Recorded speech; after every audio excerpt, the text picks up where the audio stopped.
Assalamu alaikum everyone, welcome back to our channel, and in this video we are going to see how you can view your Wi-Fi password on Windows 11.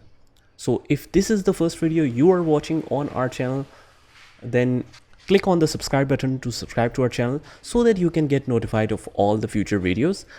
Okay, let's get started.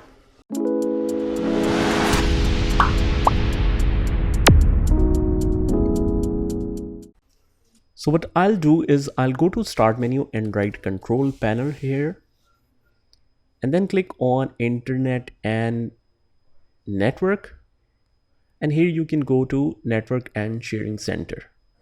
Here it says your Wi-Fi is here, so click on that.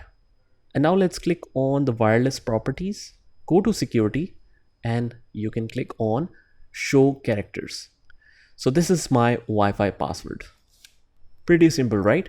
So that's it. I hope you liked the video, and if you did, hit the like button, subscribe to our channel, and turn on the notification bell so that you can get notified of all the future videos.